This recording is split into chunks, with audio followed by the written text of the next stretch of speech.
क्या एक अनाथ बेटी जान पाएगी उसकी मां से जुड़ी एक बड़ी हकीकत? देर रात अपने कमरे में किसे देख चीख उठी अनिका? किसने ठहराया अनिका को अपनी बर्बादी का जिम्मेदार? माफ करना रोहित, मैंने बाहर उन लोगों के सामने जो कुछ भी कहा बस उन्हें जलाने के लिए कहा था। Please don't mind. No problem aunty. Anjali की ये बात सुनकर रोहित काफी हद तक राहत महसूस कर रहा था। तभी बातों ही बातों में अंजलि को अनिका के चंडीगढ़ जाने के बारे में पता चला। अनिका बेटा, तुम रोहित की दादी का इलाज करने चंडीगढ़ जा रही हो ना? तो फ्री होते ही चंडीगढ़ से सीधा दिल्ली चली आना। कुछ दिन अपने ननिहाल में भी तो गुजारो। और वहाँ कब से कोई तुम्हारी राह देख रहा है। मेरी राह? कौन? तुम्हारी नानी।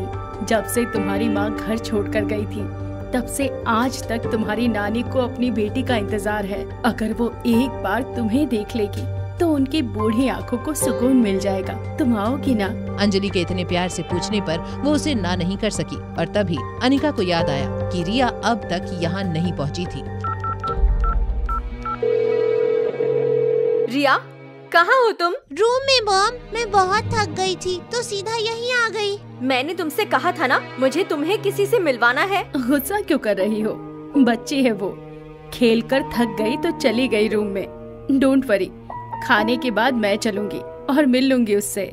अंजलि का प्यार से बोलना समझना अनिका को बहुत अच्छा लग रहा था। वहीं अनिका को ऐसे खुश देखकर रोहित की नजरें भी बार बार उस पर ठहर रही थी कि तभी हाँ, मैं आती हूँ। क्या हुआ बेटा? All good? I am sorry, मुझे तुरंत निकलना होगा। अनिका का इस तरह बिना कुछ बताए चले जाना अंजलि को बहुत अजीब लग रहा था। वहीं रोहित के लिए भी अनिका एक पहेली जैसी बनती जा रही थी। अनिका के बारे में सोचते सोचते रोहित अपने स्वीट में पहुंचा, जहां उसका इंतजार कर रहा था एक बिन बुलाया मेहमान।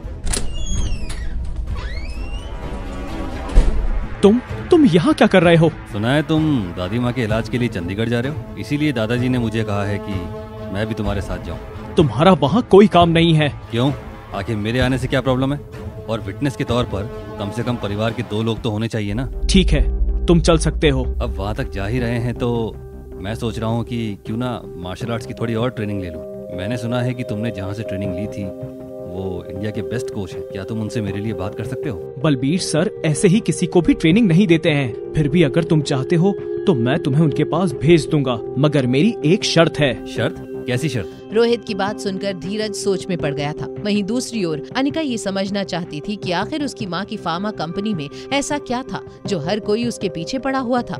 स्वाति मैडम, माफ करना अनिका बिटिया, तुम्हें देखकर लगा स्वाति मैडम सामने आ गई हो। मनोज अंकल, मुझे आपसे एक जरूरी बात करनी थी। हाँ, कहो ना बेटा। मैं जानता हूँ कंपनी मुनाफा नहीं कर पा रही है। अगर तुम मेरी जगह किसी नए और ज्यादा पढ़े लिखे आदमी के हाथों में कंपनी की भागदौड़ देना चाहती हो तो मुझे कोई एतराज नहीं है। ये कैसी बातें कर रहे हैं अंकल आप? मैं तो सिर्फ कागजी मालकिन हूँ।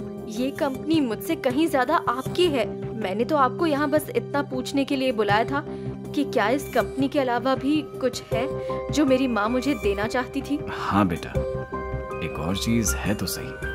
अनिका के मन में ये सवाल दौड़ रहा था कि इस कंपनी के अलावा और कौन सी चीज थी जो उसकी माँ उसके लिए छोड़कर गई थी। वहीं रोहित की शर्त ने न सिर्फ धीरज बल्कि आर्यन और सनी को भी चौंका दिया था। क्या तुम चाहते हो कि मैं इस आर्यन को मेरे साथ मार्शल आर्ट सीखने ले जाऊँ? तुम श्योर हो? रोहित मारवा कभी बिना श्योर हुए कोई बात नहीं बोलता। सनी और आर्यन समझ नहीं पा रहे थे कि रोहित अचानक धीरज पर भरोसा कैसे कर सकता था। वहीं अनिका मनोज से अपनी माँ और फार्मा कंपनी के बारे में ज्यादा से ज्यादा बातें जान लेना चाहती थी। प्लीज बताइए ना अंकल, वो क्या चीज है जो मेरी माँ मेरे लिए छोड़ कर गई है? काबिल, स्वाति मैडम तुम्हारे लिए ढेर सारी काबिलियत छोड़ गई है और वो तुम्हें देखकर साफ पता चलता है। अनिका को मनोज से मिलकर अच्छा तो लगा, लेकिन वो जिन सवालों के जवाब तलाश रही थी वो उसे नहीं मिले थे। वापस आकर भी अनिका इन्हीं सवालों में उलझी थी। तभी कब तक प्रैक्टिस से भागती फिरोगी? मेरे कैंप का नाम खराब करके रख दिया है तुमने। बलबीर सर, प्लीज चिल्लाइए मत। मैं बहुत थक गई हूँ और आपको तो पता है मैं सारा दिन कितनी बिजी रहती हूँ।